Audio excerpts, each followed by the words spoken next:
If you were to name your polycule, what would you name it? Big Audio Dynamite. Big what? Audio Dynamite. What does that mean? I don't know, it was a band that I listened to when I was a teenager. They're pretty polycool. The pretty polycools.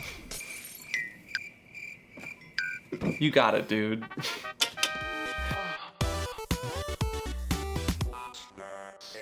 Hello! Welcome back to What's Safeword? I'm Amp. I'm Mr. Kristofer. And today, we are so polycool. Today we're talking about polyamory, which always has a little discourse every once in a while that pops its head up on the internet. Whenever a pop culture star or someone of note says that they're polyamorous. I don't know why, but the internet always has to have hot takes that are sometimes a little too hot and other times just completely wrong. And some of these takes are off the rails, so as two polyamorous people, we'd like to give you our takes on these hot takes. And while we choose to be in a polyamorous relationship, we'd like to make it very clear that whether you're monogamous, whether you're poly, whether you're somewhere in between or even outside those boundaries, every relationship is valid so long as it's working for you and you guys are communicating, which is the word of the day. Communication. If you're happy, be happy. We don't want to change that. And if you're sad, be sad. oh, well, it's okay to be sad, but hopefully we make you laugh today into this video. Title card, go!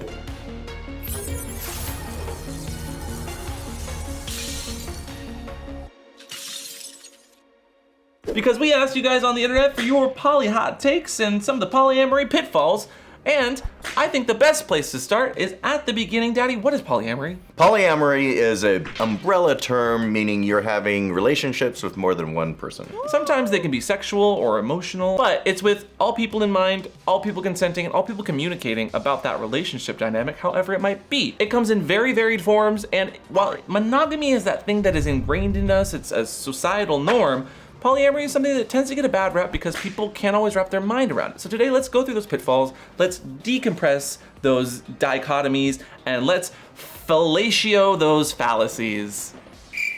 The first misconception, which comes from Damien, that says, poly alone will not fix your relationship. Not alone it won't. No, in fact, it might cause more problems. It probably will. Much like a house, if you build a second story on your relationship and the foundation of that house is not good, just like a badly fitted house, your boyfriend might start leaking just like the pipes do because it falls apart. Not doing it. I hate it when my boyfriend leaks. Yeah, I know. In order to have successful polyamorous relationships, you need to make sure that your core relationship is sound and you can talk to each other. Sometimes referred to as your primary relationship, poly can come in 3, 4, 5. A polycool, polywhirl, polywrath. Polyrath. That's when you don't have conversion. That rockiness that already exists in a bad relationship is only going to make poly worse because you're building it on top of bad relationship, maybe stylings or communications. And I think a lot of people who feel like their relationship is growing stale think that poly means just open up the relationship. And so that actually causes more problems than not. And open relationships do differ from poly as well. We've done videos on that in the past. Go check them out. I think the better reason to get into polycule is because you need more streaming services. Oh, yes. Okay, so if you already got Netflix, you got Hulu Plus, maybe you got Wow Present, maybe Paramount. HBO Plus. Oh, yes, please. Yeah, I think it's just Max now. Is it maxed? Yeah. Okay. We're maxed out on this question. Okay. Next misconception, which comes from Apollo, who says the misconception that a poly is a free to cheat card that I've seen so many times from people who dislike the idea. Poly isn't cheating because your partner is on board. These are agreements that you make. Literally, cheating is written as someone who's in a committed relationship and breaks the trust of his or her partner by physically or emotionally getting involved with another person. Polyamory is very much at its core being clear about your relationships and wanting to have more than one or 3 or 4, but everyone should be on the same page, or at least within a dynamic that works for you, whether it's a triad, parallel, or some sort of bigger table in that capacity. And it's a structure of rules, and the rules do change through communication and what works and what doesn't work for you and your partners, but it isn't cheating. And the only cheating you should do is maybe looking at the other person's test and how their poly works and maybe gleaming some information from that. But again, every poly relationship is different. It's gonna have different dynamics. dynamics. There's no cheating because their test is different than yours. And you're both being graded a little bit differently too. Because everyone's personality is different. What'd you get on question number 42. I don't have a question 42. How about 69? That I have. Okay. Much like your test can be different, this next piece from Tucker Max says, while everyone's journeys and timelines are different, one does not simply flip a switch of a lifetime of heteronormative monogamy, conditioning, and overnight unlearn all of that. So there's a little flip over, yeah, you just keep... That's not working. Oh, maybe the button on the back here. Oh, great. It's different for everyone. It's not gonna work, and if you turn Daddy off overnight, it's fine. You good? Huh? Exactly. Anyway, now that he's asleep, so I've got this guy, Tommy. He knows nothing about it. What? What? No. Rude. As I said, communication is really important. And you just said that very loudly. Which leads us to our next misconception from Pup Rowdy, who says, everyone says that communication is key. Communication is really important, but people don't understand what communication means. It means transparency in all aspects of life and the relationship. It also means listening and reflecting on what your parties are actually saying. And I would like to add honesty. I think that is the key ingredient here. Even with the communication, be completely honest with your feelings. And this pitfall comes from not only the fallacy or the fear of other people not knowing where you're coming from or how you feel, which comes from transparent communication, but also from society and rom-coms. Thanks, rom-coms. Because whenever something goes bad, like that's where that destructive communication comes from, that schadenfreude of you're watching a rom-com and Harry and Sally are about to kiss and then something bad happens and then their life falls apart and then you're like, oh my God, I'm never gonna be able to have a relationship like that. It's perfect. That's always the point right before they make up in the rain. And then lightning strikes.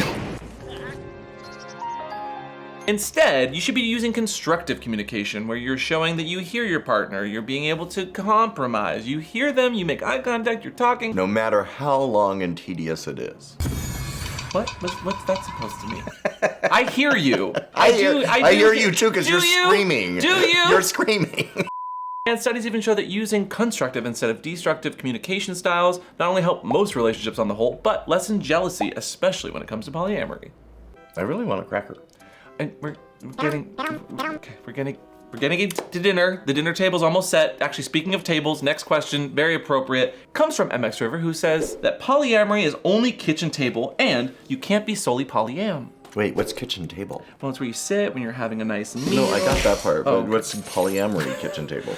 Judas. Kitchen table poly, or KTP. KTP? Yeah, you know me. It's this idea that you're all sitting at a table and you're able to have connections and relationships with your partner's metamors. You know what a metamor is, yeah? Is that the same as a metaphor? Metamor or less. A metamor is when you're really, really into Paramore, the band, you know? No matter the size, your partner's partner is a metamor. So at a kitchen table, I might be having a relationship with one of your metamors and you might be having one with mine. But we're all able to have a say, we're all able to communicate, we're all able to step in. So like if I'm having a bad day and you're not available, maybe a metamor or one of our partners is able to step in to make me feel better. I like because that. you weren't paying attention to me the other day Okay. and now listening to me communicating. Alrighty. Communication is really important. Other stylings you do like parallel polyamory, where like I'm not reaching over and doing anything with the metamors, or even like a garden party polyamory. Ooh, what's garden party? Imagine like everyone's at a garden party and they're like, hey Tommy, Steve, you know, and we're on good terms. Maybe we play, maybe we don't, but we're all just in a... So everybody's playing with everybody else? Possibly. That's just a puppy pod. Some people call it a gangbang, but... That's just puppies. And then there's also HELIX sleep polyamory, where you are, yeah, You jump from one mattress to the next? possibly, where you're having a bunch of people in a nice little cuddle puddle on today's sponsor, HELIX Sleep. Now, HELIX Sleep has been one of our longest running sponsors here on the channel. Like most people, sleep is very important to me, but sleep is even more important when you have more than one partner. Because the most important thing about a poly relationship is getting good rest. And making sure everyone can fit in the bed. So. Yeah, and having a big enough mattress. So, whether you're doing it by yourself or with yourself and a partner, HELIX Sleep has the HELIX Sleep Quiz, where you can tell them your name, your age, your height, your weight, as well as your preferred sleeping positions. We generally prefer side or back, and your firmnesses. And I'm more of a medium while Daddy's kind of firm. I like it super hard.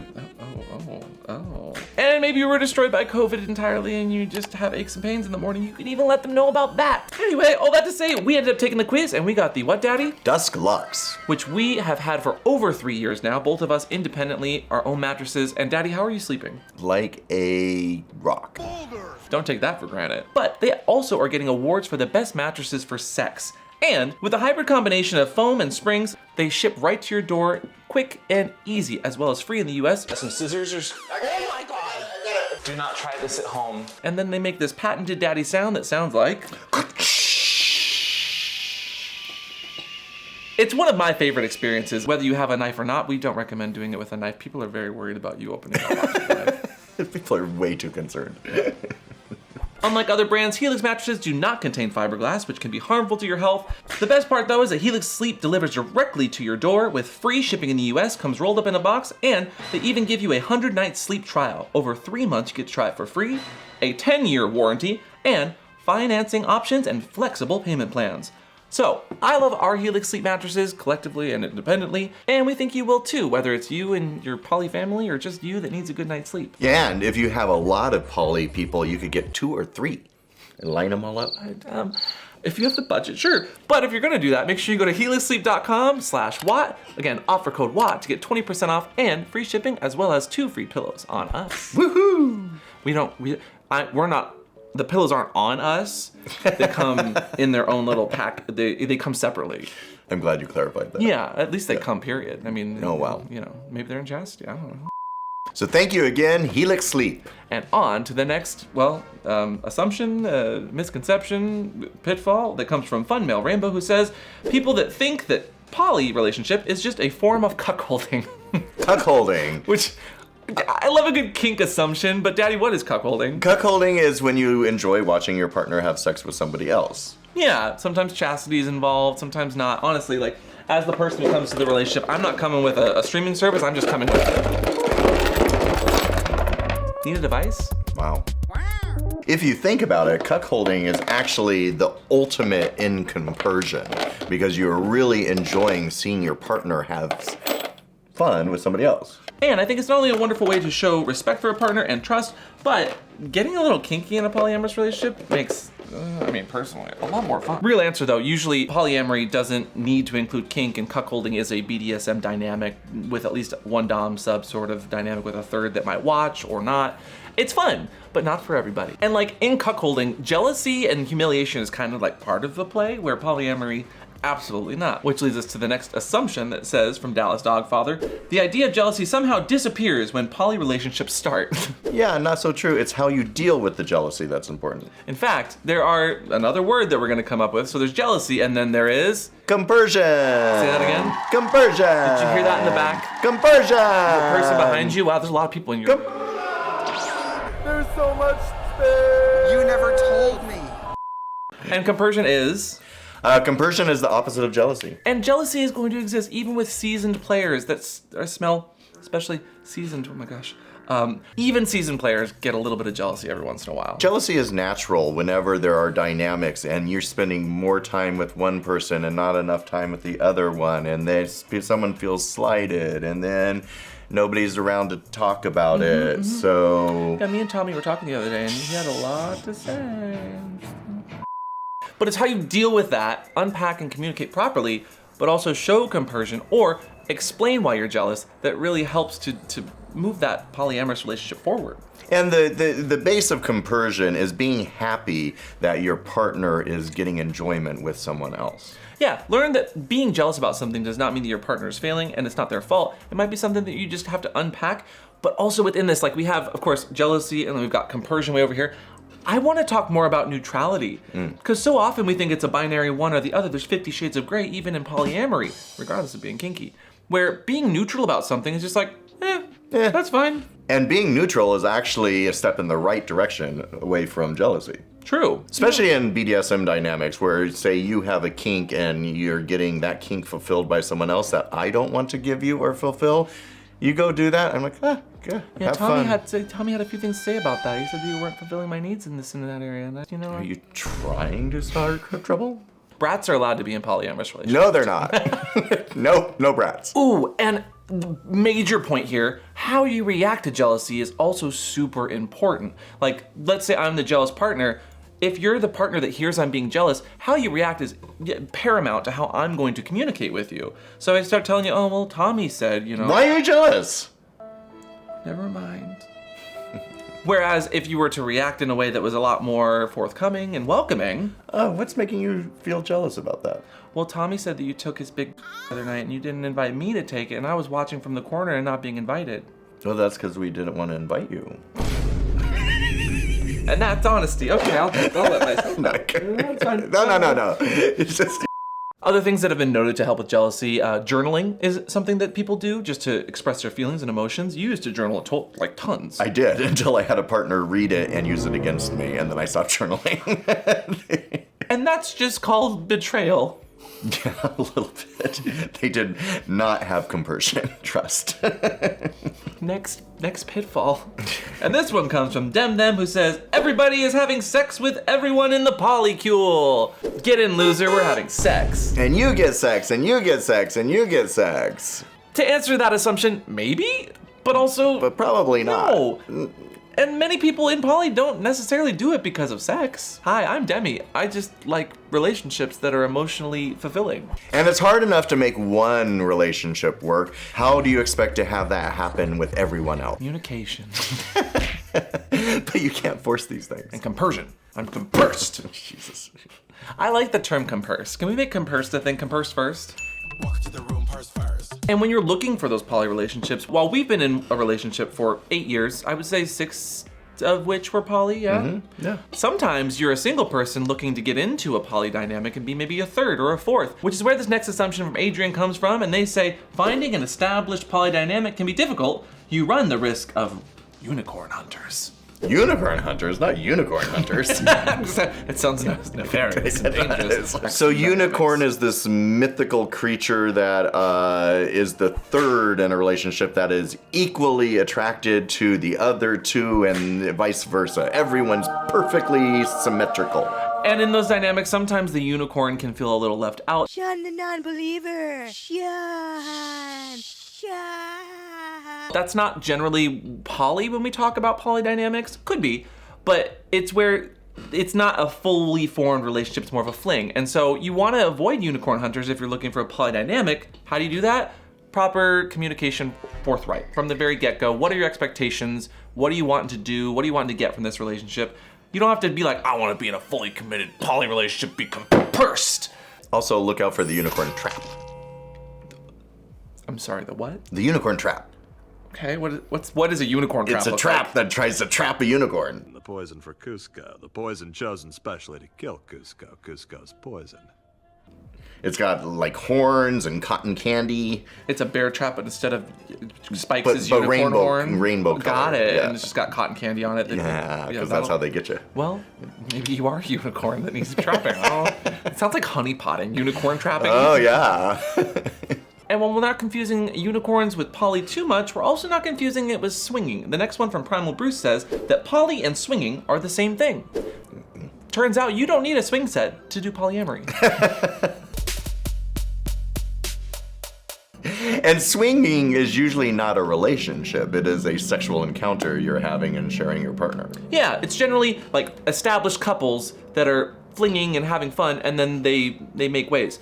Whereas like poly, you could have a foursome of some kind where maybe you're primaries and you have metamors that are getting it on, like this. But swinging is very much a little bit more cut and dry. I think swinging is when couples are trying to add excitement to their relationship and not necessarily looking for another relationship. And that's kind of where this next misconception, a kind of sad one too, comes in from DB, who says, a misconception I see a lot is that I do not love my primary if I can love others so easily. And that's so far from the truth. Yeah, because there's all sorts of different types of love. So how... Tough love. Love to leave you. Love shack. Love Shack. It's about getting knocked up. That can In be the that. Love Shack. Tin roof rusted. Make sure you're on prep. You got your, your condoms. Make sure you're taking your pill. You're fine. I feel like we got off topic. When are we on topic? Fully. I'm just. I believe we have an abundance of love in our life, and that loving someone else doesn't mean you love someone less. As a matter of fact, sometimes someone who understands you loving someone else, you feel more love for. Yeah, and poly is not about replacing someone. It's about adding on. It's about creating more love that you can share, hopefully. How many relationships do you think a human can viably have at any one point? All at once at the same time? Yeah, like how many relationships? 5. Otherwise, your Google Calendar will blow up. Well, according to British anthropologist Robin Dunbar, the magic number of relationships humans are capable of is 150. At the same time? Yeah, okay, but like friendships, like your dynamics, people you love, your family, like those are all relationships. Fine. And Dunbar became convinced that this is the ratio between brain size and group size through studies of non-human primates. The ratio was mapped out using neuroimaging and observations of time spent on grooming and an important other social behavior that primates might do. So whether you are in a loving relationship with someone or you're just, making sure they're primped and preemed properly. Stop picking on me. Oh, sorry. About 150. Of course, everyone's capacity to love is going to be different, but that's something that they have to map out based on their time, how much they have for other people, how much they can get into their schedule. Their schedule. Yeah, and how much their brain cognitive neural networks are able to juggle as well. I don't think everyone is capable of 150 relationships, but that's just me. I might have time for 1 or 2. And I love them. No, but if you think about it, if you start including your family, your friends, your work colleagues, I can see that. This next misconception from Scotty, the bottom. Scotty the bottom. That's his name. And Scotty says, you may have an infinite amount of love to give, but you do have a finite amount of time. Don't overcommit yourself to be a detriment of your partner or your health. Oof, I fell into this trap when we first did polyamory. I took on way too much. Because you have to think about not only the time you're having spent with these people, you also have to add the time in for the communication part of checking in with all these people. Scheduling. Planning. If You you're have to have a moving and scheduling trips team. and calling or Skyping. What is the one thing that helped you the most? Getting rid of a couple. No, not that. And what is the one thing that helped you the most? Google Calendar. Yeah, were you able to share and schedule and just at least be clear about what was happening? Like, I look at our calendar first and foremost whenever we're planning something, whether it's with other poly peeps or not, and I just make sure that we have the time. And especially if some of your poly relationships are long distance, because then you have time exchange factors and being on different time Daddy's really zones. bad about military time. We were in Europe recently, yeah, that's and bad. He's like, what's 2200 mean? Is have that you 8 ever o'clock? tried to subtract 12? You just subtract 12. Yeah, it's not hard. That's not as easy as you think. Okay, 2,400 hours.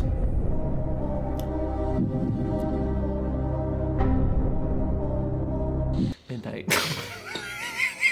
Oh, look at the time! That was a wonderful last I was question. trying to subtract 12. Whether you are poly, whether you are monogamous, whether you're any sort of spectrum and under the sun with a different relationship, as long as you and your partners are having fun, being communicative, and enjoying your relationship, that's all that should matter. But if it's getting kinky at all, you should always have a safe word. And today's safe word, Daddy, is... Poly wants cracker. We're gonna get the kitchen table out. Food. We're gonna sit down with everyone. We're gonna eat. Food. If you enjoyed this episode, please leave some comments down below. Maybe some more, fallacies or pitfalls. And if you like ringing bells, ring that bell and you might be notified of our next one. And we'll see you guys next time. Bye. Oh my god, I gotta go talk to Tommy now. No, I'm gonna talk to him. No, I'm gonna wait. Where's my phone? Ha! Right. Tommy! Joke's on you. He's tied up. No.